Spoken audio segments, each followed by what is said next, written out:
Hey everyone, it's Luke here from LT Gaming and welcome back to the channel. Today I'm checking out the Regiments Winds of Change DLC. I was really excited to get my hands on this one and I had a look around YouTube, and to be honest, most of them have just lazily let's played it. They haven't even played some of the DLC content, just playing the base game. I thought that's not how we roll here at LT Gaming, let's do a proper deep dive and review of the DLC content. The Winds of Change DLC for Regiments will be released on August 16th and is the first major expansion for this Cold War themed RTS. Now while this is a real-time strategy game, it also has wargaming pedigree of course and sits with its peer Warno. While this is the first major DLC for Regiments, it's also received a number of significant free updates. One in particular, called Second Wave, introduced the British Armed Forces as a playable faction. This edition expanded the game's roster with new units, vehicles and tactics, further diversifying the strategic options available to players. This free content not only refreshed the experience for existing players, but also showcased the developers' commitment to expanding and enhancing the game world of Regiments. So it's great to see a fully fleshed out DLC. Now it took them some time to get to this, almost 2 years, but it does introduce several significant updates and new content that expands the game's scope and depth. One of the most notable features is the introduction of procedurally generated campaigns through a new mode called Warpaths.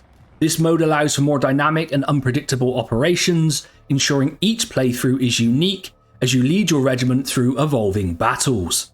And unlike many on YouTube, I actually played all the way through one of these Warpath campaigns, and I can say it definitely adds some flavour to the base game.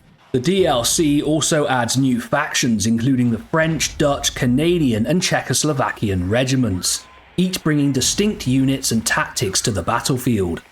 Additionally, Winds of Change expands the tactical options available to players with the inclusion of heli-borne infantry and fighter jets, enhancing the strategic variety of the game. Over 50 new vehicles and weapon systems are meticulously modelled to reflect their real-world counterparts, further enriching the game's immersive experience. This expansion is designed to keep the core gameplay of Regiments fresh, while adding complexity and new challenges, making it an exciting update for fans of the base game.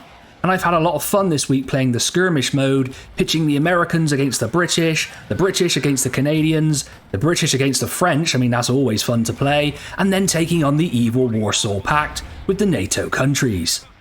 There's just so much fun and variation here, I've had a great time. The overall base game plays a lot slower than Warno, it's less of a clickfest, and honestly for a slightly older gamer like myself, that really helps, especially if you're coming from a turn-based style background. Regiments is very accessible to pick up and learn. So let's jump into some of the key areas of the Winds of Change DLC. Now first up we have the procedurally generated campaigns or Warpaths mode. Essentially, this is a set of missions joined together in a main campaign screen where you can affect the outcome of the actual operation. So there's different cards you can play, you can reinforce your regiment, and you have to be extra careful not to lose units in battles because it carries over. This gives a huge amount of replayability and strategic depth to the game. Progression for me was excellent. In my first few missions I had to take the map, and then I had to defend my positions. Finally, I was tasked with escort missions to wrap up the campaign, and overall, it was really fun and immersive. I especially liked having to look after my regiment and make sure that any losses I took could be managed on the next map. After a stage is completed, you're presented with a choice of 2 following stages and can select one to proceed with. However, in the version I had, this wasn't available yet, so I just had to play the mission I was given. In this mode, you're actually working towards victory points, and you're even able to abandon your objective and retreat, though this will come at a steep cost. The introduction of signal intelligence allows you to plan further to look at enemy forces and make sure you're prepared for the next engagement. The addition of new event cards also helps to add flavour to each battle. Now of course each battle is under a time pressure, and I'm not a fan of that normally in games, but in this game it makes total sense. You have to have that challenge, so I don't get why players complained about this in the original game. It really was an illogical argument because time pressure in this style of game makes total sense. You need that challenge so you can move on to the next map, and honestly a 60-minute skirmish is too long for me, so the time thing has never been a problem. It's almost like some people will make an argument out of anything. Now, do we ever see that in the YouTube comments? Let's quickly move on. On a serious note, I want to say thank you to all the amazing wargamers on the channel. You recommend some awesome games and you really leave some very insightful comments for us. We appreciate it, so do keep those coming, and hopefully you're Regiments players and you appreciate this review. If you're enjoying this video, make sure to hit that like button, leave us a comment about what you're thinking, and subscribe to the channel.